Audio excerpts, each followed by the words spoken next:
Okay, good evening. We continue with physics. We'll be talking about density and volume. So these are topics, they look simple, but if they come in an exam, these are the same things that people say we never learned. It's been long since grade 9. We give such reasons. So I want us to discuss through them. We'll go through volume and density. These are things that we are going to cover. These are things that we are going to learn about tonight. Then we continue with other things. So I just started from the basics. Make sure you understand all these things that I'm doing. And I'm very glad that a lot of you performed very well in the last exercise that I gave you. Almost everyone got everything correct, which was an encouragement to me. We are improving and advancing. So even as we continue with this is a short topic. Volume and density is just a short topic. You just need to know and understand one or two things. Then we are going to continue with, after this, we will go to friction. After friction, we go to moment. After moment, then we start now the actual physics, where we get to deal with a lot of calculations now. So I want you to understand each and every way that I'm giving you. I want you to understand everything that I've covered with you so far. Even as you be lighting your exams, everything should be intact. You need to make sure that everything is well, you know each and every topic. So make sure you are writing down everything that I'm discussing with you. So what is volume? In your own words, how do you understand volume? What is volume? How do we get to define volume? So volume is defined. So this one is defined. Make sure you write down this definition as the amount. This is the definition of volume. Amount of space. This is amount of space an object, amount of space an object occupies. This is a definition for volume. What is volume? Volume is defined as the amount. This is amount. Is defined as the amount. This is amount. Amount of space an object occupies. So each time we are talking about volume, we are talking about the amount of space that an object will occupy. So let's say you put a fluid in a container. Let's say you put water in a container. So discover that the water that you're going to put in a container will occupy the space which is available. So meaning that the volume is the amount of space that is occupied by an object. So amount of space an object occupies. Then what is the SI unit for volume? So the SI unit for volume, I'm giving you simplified notes.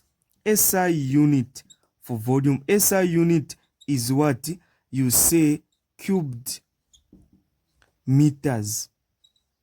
Cubed what? Cubed meters. This is how you get to do it. So cubed meter. Meter like this. Cubed meter. Cubed what? Cubed meter. Meter power 3. This is what I mean when I say cubed meter. Have you seen like this? So volume is defined as the amount of space an object occupies.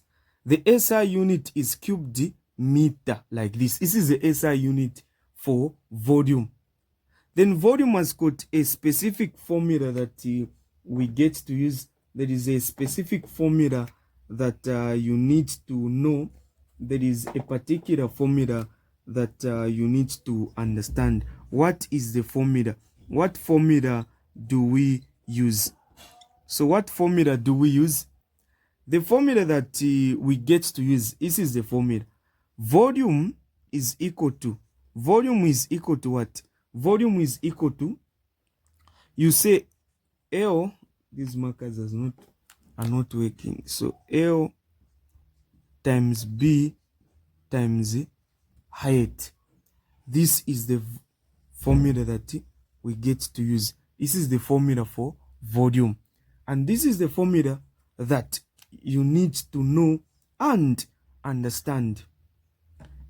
So where L here, if you are wondering what is the L all about, so what I'm going to tell you is that I'm going to put this in I'm going to put a diagram here like this.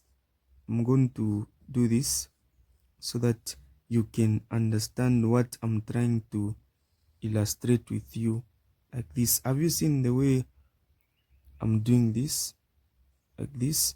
I'm going to do this. Have you seen this thing which is here? So there is this length from here, this length from there to there, this length. We've got this length. Have you seen this length from here to there? From this point to that point, we get to call that as our height. So that is our height, which is what? Which is h. Hope you are now able to relate. That is the h there, the distance which is there. Then we've got this distance from here to there. What do we call this distance? So I'm going to do this. So this distance, hope you're able to, when I do this, I mean the distance from here to there. What is this distance called? This, we get to call this as breadth, as our B. Have you seen? As our what? As our B. We get to call it as breadth. So from here to there. Then from here to there, it has got also a special name that you need to know. From here to there, the distance which is there. What do you call that distance? That is the length, which is L, like that. So have you seen? So I've written down this object which is here so that you need to know it, you understand it very well. So if you are given something like this and you are told to calculate the volume of this object, you just need to use the formula, which is this one. You know that your height should be here. This is where your height should be. Then you also have this breadth. Then we've got this length, the distance. So what it means is that you get to multiply everything. You multiply everything. So let's say you've got you are given the lab like this. Have you seen? This is what you'll be given like this. They do this. Then they say this one is given 5 meters. This one is given 6 meters. This one is 3 meters, like this. Then you are told to calculate the volume. How do you calculate the volume? You length. What is your length? You say length times breadth times height, which is equal to, what is your length? Your length is 5 times, what is your breadth? 6. What is your height? 3. So together, when you multiply these things, this times is 30. 30 times 3, 90. Say 90 meters cubed. I told you that volume is in the SI unit for volume is meters cubed. Have you seen the way I've calculated? This is how you need to calculate volume. This is how we get to calculate volume. Then it's very important to know the instrument that is used for measuring the volume of a liquid. What do we call an instrument used to measure a volume of a liquid? So make sure you are writing down all these things that I'm giving you so that you get to study them at your own free time. That's the reason why I said we need to buy new books. Online lessons should just be the same as physical lessons. And the good part is that you can learn a lot of things under online lessons and you understand compared to physical lessons. So online lessons are the best lessons that you can ever attend. If we've got people that feel shy to ask questions in a group, people like that, they don't really enjoy physical lessons. But here, where you are behind, you text me, you say, sir, here I didn't understand, you didn't explain well on this and that part. But make sure that you pay much attention to this, you understand each and every point that I'm illustrating. So I said that the instrument for measuring the volume of a liquid. So what do you call the instrument? So you're going to say instrument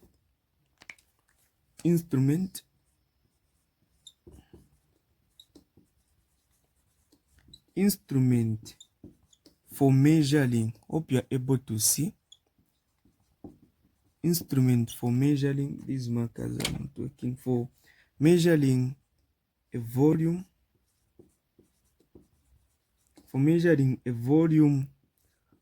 of liquids. What do you call that instrument? What do you call the instrument? That instrument is called a measuring cylinder. This is called a measuring what? A measuring cylinder. We get to call it a measuring cylinder. It is a measuring cylinder. So when I ask you, what do you call an instrument used to measure the volume of a liquid? We call it as a what? A measuring cylinder. This is a name that we get to call it. And how do we get to use a measuring cylinder? How do we use a measuring cylinder? A measuring cylinder is like this. I want you to picture this to understand this very well. You've got something that is like this. This is how a measuring cylinder is. It is like this. Measuring cylinder is something like this. So I'm not good at drawing. Just want you to have a picture of what I'm trying to say here. It has got these lines like these lines. See, got these lines, maybe like this, 2, 3, 4, 5, like this. It has got these lines. So this is how a measuring cylinder is. You find the measuring cylinder in the laboratory. So how do we get to use it? The way we get to use it is like this. First thing, you pour the measured liquid into the measuring cylinder. If you are measuring, let's say you get water, fluid, whatsoever you are measuring. This is a cup. So this is a cup. You want to know the volume of the water which is here. So you put this water in here. And you discover that the water moves until it reaches this part. Have you seen reaches this part? And let's say maybe this part is 20, like this, 20 centimeters cubed. Mostly it is in centimeters cubed. So how do you get to measure this? The way we get to measure like this, you read now the scale at the flat surface of the liquid. You don't need to get it here. At the lower surface, here, down there. So the reading should be there. So this should be 19 something. Have you seen? It will make something like this. This thing will be made. You don't need to concentrate on that point, but the lowest point there, you get the reading. So if it is 19.9, you get those readings. This is how we get to measure a liquid using a measuring cylinder. So this is what you need to know and understand. So make sure you get all these points that I'm telling you, you understand this. So one thing, if you are told maybe to give 2 points on how we get to read a measuring cylinder, if a question was to come in an exam, these are the points that you need to give. So these are the points that you need to give. We don't know what may come in an exam. That's why I want to make sure that we get to cover these important things. We don't need to miss any point. Don't need to leave anything hanging. We need to cover everything. So I'm going to put this word.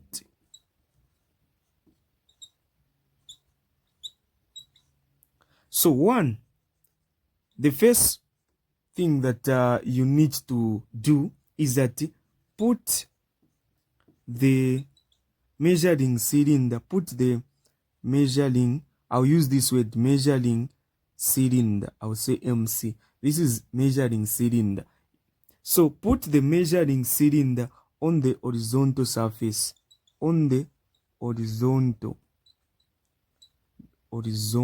finish it here, horizontal what? Surface. This is what you need to do. So you put don't write MC in your book.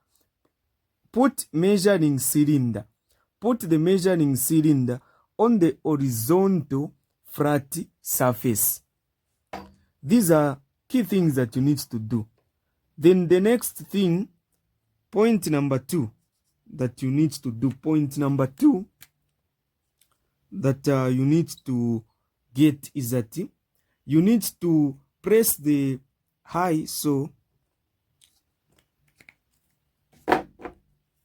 okay, let me do this marker. So press the eye. You press your eye level.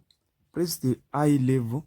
Let me do this so that we are able to see properly. So you press the eye level with the flat surface. So press the eye level with the flat surface of liquid. This is what I was explaining. Hope you are seeing like this. So your eye should not be like, so hope you've written down these 2 points. So now to use these things are very important. These 2 points, this one and that one, you need to make sure that you understand these 2 things. So here, you don't put your eyes like your eye here. You put your eye there. You want to get the reading, then you put your eye there. Then you get the readings from here. No, you put your eye here like this. Like this. Your eye should be here like this. So you see in this angle, have you seen horizontal side? And you make sure that you put the measuring cylinder on an horizontal surface. This is the surface which is horizontal. 2 things. Put it on the horizontal surface, and when getting the readings, you press the eye or with the what? Flat surface of a liquid, like horizontally like that. Flat surface, flat where it is making. So a liquid, if you've checked, most of the liquids that you get to find, you find something like this. They are making something like that. So you don't get the reading from there. You get the reading from here. Have you seen here? The last point there. You get the reading from there. Not here. It is making something like this. You get the reading from there. Have you seen the way I'm illustrating this? This is how you need to follow this. This is how you also need to understand this. These are simple things I believe you are able to relate. So we continue now and look at density. We look at density. I've talked so much on volume. We look at density now. What is density? Density is mass per unit volume. Per unit volume of a substance. So if a question comes, define density. Density is mass per unit volume of a substance. This is how we get to define density. A simple definition. You can't fail this definition. What is density? Together, density is mass per unit volume of a substance. What is density? Mass per unit volume of a substance. Make sure this definition enters your blood. Don't forget each and every definition. When you wake up, you need to make sure that you are revising through these. These are simple things that may affect you. What is density? Density is mass per unit volume of a substance. Together, density is mass per unit volume of a substance. So the unit of density are kilograms per cubed meter. This is the SI unit. So SI unit, the SI units are very important. They're telling you that density should be expressed in these standards. You don't need to write anything according to how you feel they should be. These have got their specific SI units.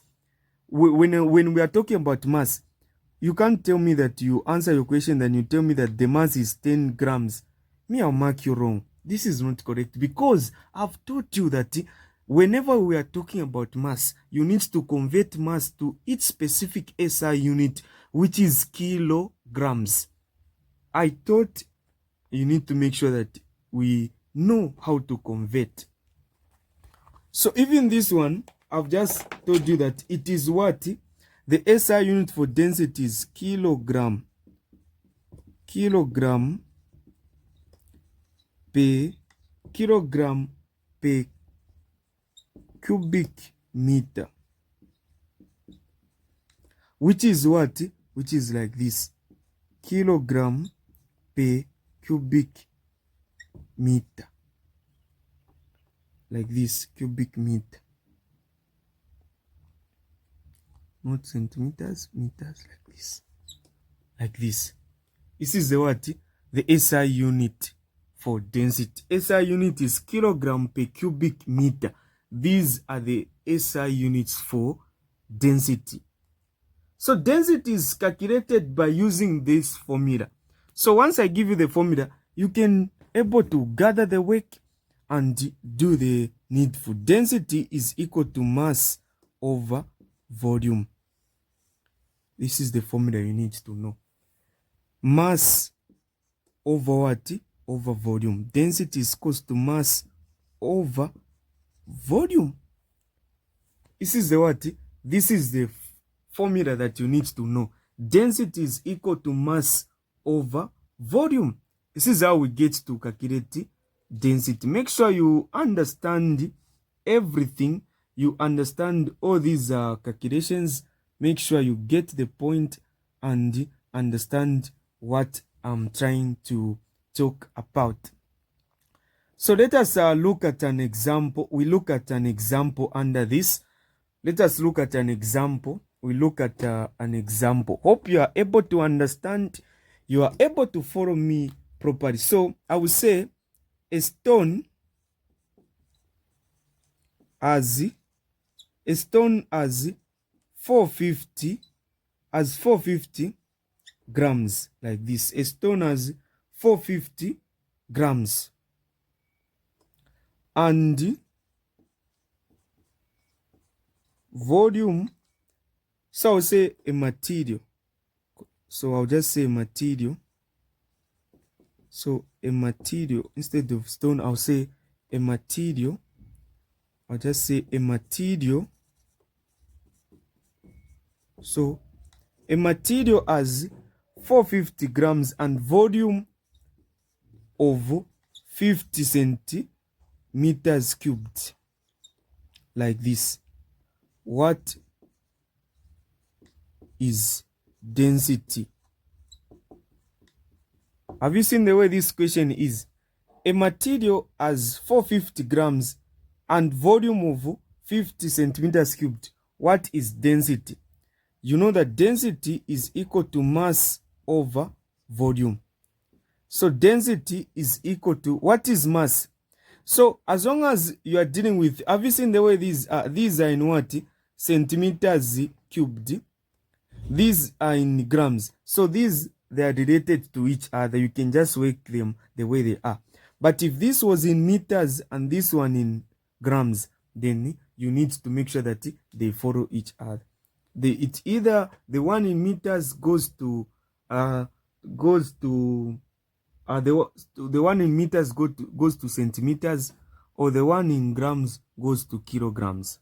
This is how they work. So to give you a clue, let me do this. If it is like this, centimeters cubed, and you are having what? Centimeters cubed and grams. These are related. these two are related. You can work them out like that. Or if you're having meters cubed and kilograms, so these are related. Have you seen centimeters cubed and grams?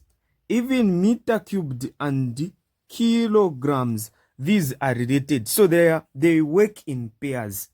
If you see something like this, centimeters cubed and grams, or meter cubed and kilograms, don't need to convert.